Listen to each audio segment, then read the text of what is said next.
guys, and welcome back to another video. Guys, I am destroyed to say the least, okay? If you guys have read the latest chapter of My Hero Academia, not just the latest one, even the one from last week, you would know that they found out about the traitor being Oyama-kun, but this particular chapter, the new chapter, chapter 337, it brought me to tears. I just finished reading it, and I actually planned to do the video like a day later or something, but it's too much. It's too much. This chapter is too much. I just had to talk about this immediately because it brought me to tears, man. It's crazy to see what All For One is doing, how Aoyama-kun's life is affected. Now, in the chapter itself, in the last chapter, in chapter 336, Hakuru-san and Deku found out about Aoyama-kun, being the traitor. And in this chapter, basically what's going on, they caught him, they brought him before the heroes in UA, the principal, and the other students. Like, the other students, I mean the 1A students, not everyone else. Because currently it's just a few heroes, the principal, a few teachers, and the 1A students that know about his betrayal. We were given more details about how he betrayed the students, about how he got his work and everything, a bit about his backstory.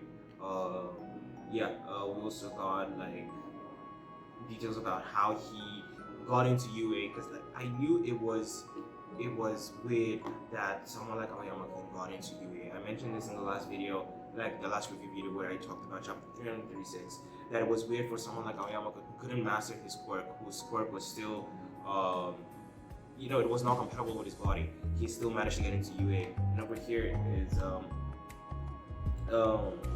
we know that All For One was talking to him. He was like, there's a rumor floating around that All Might is going to become a teacher. Make sure you get into UA. So everything that Aoyama-kun did from the very beginning was to get into UA and work for All For One.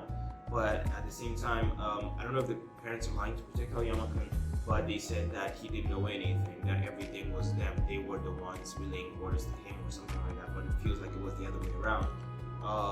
Because they keep saying, tell me when the class will be isolated, tell me where the training camp will be taking place. Now that Midoriya has returned to UA, lure him out and isolate him. He kept getting these orders from All For One, and it's crazy up to see what he has been going through. It's painful, to be honest.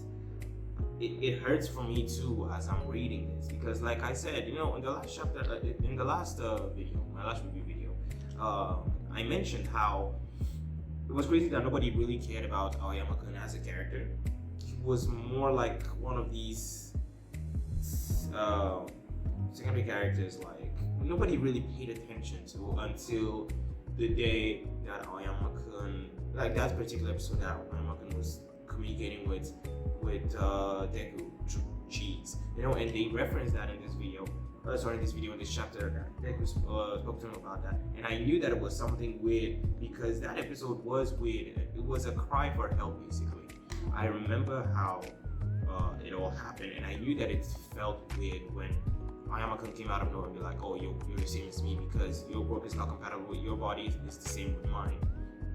That's when I realized that it was weird that someone like Aoyama-kun actually got into UA, because sure, Deku's quirk was not compatible with his own body, and it's the same with Aoyama-kun, but the difference was that Deku's quirk was, even though it was not compatible, he could still use it to some extent, he just would get injured, where Aoyama-kun, it was extremely hard for him to use it. We even saw it at the beginning where they did that test, it was a speed test basically. I think it was a 100-meter race or something, and Aoyama-kun was using his quirk because the idea was to use your quirk to your advantage. And we saw that Aoyama-kun's quirk wasn't all that great at the beginning. Midway through the race he fell and then he had to stand up and do it again. And nobody really noticed that. Nobody really noticed that how Aoyama-kun was behaving from the very beginning. And it's crazy, seriously. And another thing that I love, they kind of showed how Hakakure's work also works besides the invisibility.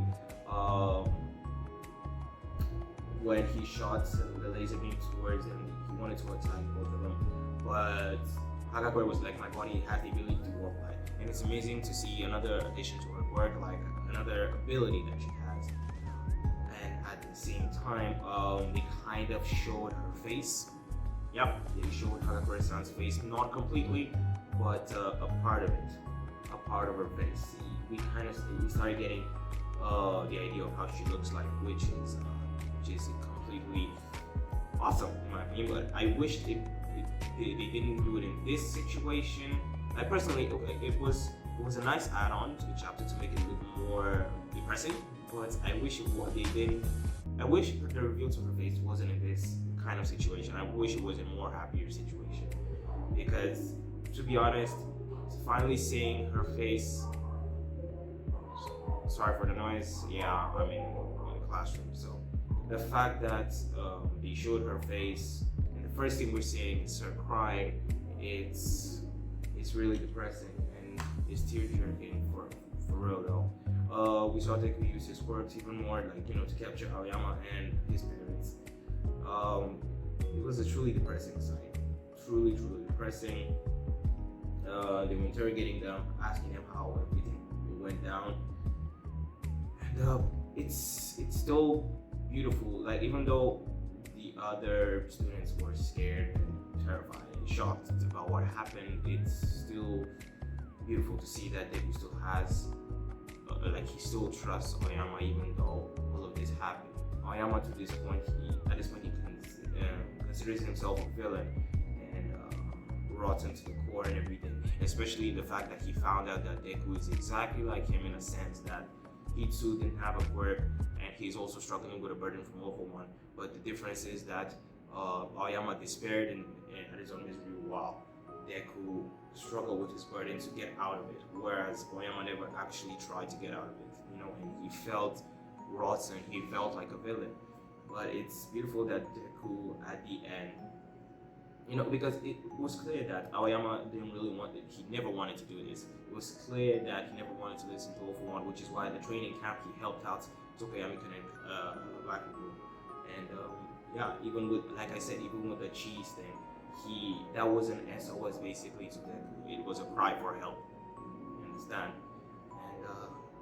And at the end, it all ends with Deku saying, "You can still become a hero," and I freaking love that, because that is in the My Hero Academia world, the anime, the manga, and everything. This particular sentence, "You can become a hero," it means so much.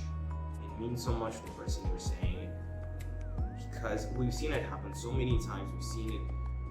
We've seen this sentence being told, this statement being told to many people. First person was Deku. Freaking All Might told him, "Yes, you can become a hero." So many people told or used this sentence, and it means so much. It means so much. So to be honest, I don't know what's gonna come in the next chapter. It's actually quite terrifying to know what's gonna happen, because as the parent said, that anytime someone would defy All for One and then try to give themselves up or like report All for One about what he was doing, immediately they would get killed. So right now, we know at the beginning All for One said that Aoyama-kun can be easily disposed of together with his parents. And right now, as we know, Aoyama and his parents actually revealed everything to the students, to the teachers, and to the heroes. So I don't know what's gonna come next. What will All for One do? All I know is that right now they need to protect these guys with everything they got. If not, it's gonna get freaking crazy. And there is a chance that there might be a battle in UA right now to take down Aoyama and his parents, while the UA students and heroes will fight to protect them. Yeah, there might actually be a raid on UA coming up, so we never know. But yeah, that's about that for now. That's about it for chapter 337. I'm looking forward to the next chapter, and I hope you guys are doing too. I hope you guys enjoyed the video. Don't hesitate to comment, like, and subscribe. And yeah, I shall see you all in the next video. Johnny.